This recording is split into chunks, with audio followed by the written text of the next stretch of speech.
In this lesson, open the project 15A. There are many filters for working with color in Final Cut Pro. You'll find them in the Effects bin, under Video Filters, in the folders for Color Correction, Image Control, and QuickTime. While each of these many filters has its merits, the real Swiss Army knife of color correction in Final Cut Pro is the Color Corrector 3-way. Drag the Color Corrector 3-way to the clip on Track 2. Double-click to open it in the viewer, and click on the new tab for Color Corrector 3-way. Going horizontally, we have controls for the blacks, the mids, and whites. 3 ranges, which is how the filter gets its name. Going vertically, we have wheels for adjusting color balance, sliders to adjust the levels, and at the bottom, a single slider for overall saturation. The fact that the 3 sets of controls float like independent islands not touching each other is a little misleading. An adjustment in one can have an effect throughout the range.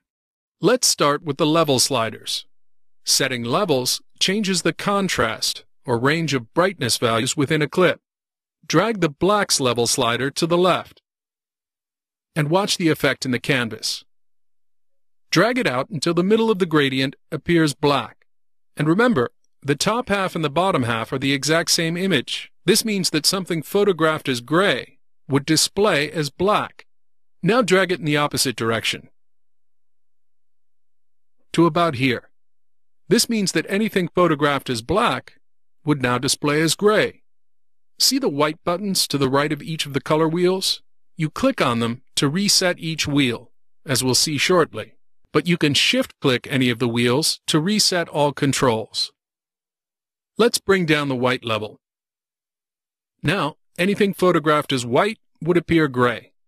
Bring it up, and anything gray would be white, leading to a very blown-out effect. Shift-click any reset button. Let's look at the color balance wheels. In the center is the color balance indicator. It's currently on white or neutral, meaning no adjustment has been applied to the original clip. Move the indicator in the direction of a color to shift the hue in that direction. Drag to the outer ring between the CY for cyan and the B for blue. It moves quite slowly. To move faster, hold the Command key. The farther you move from the center, the more you increase the intensity or saturation of the color shift. And release the mouse. This is a very extreme adjustment, but it lets you see precisely the range of tones affected by a change in the mids. We still have areas on either side untouched by the adjustment, true black and true white, but they're quite narrow. Reset, and apply the same adjustment to the blacks. The mids are also affected, leaving only a narrow band of pure white. Reset, and try it on the whites. Now shift-click the button again to reset all parameters. Now click the Numeric button.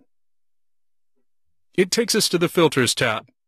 Here we have the same ranges, blacks, mid-range, and highlights, and the same parameters, levels, angle or hue, and magnitude, which is another way of saying saturation or distance from the center, and note that you can keyframe all of these parameters. Let's put it into practice. In the next lesson, we'll apply this powerful tool to a real image.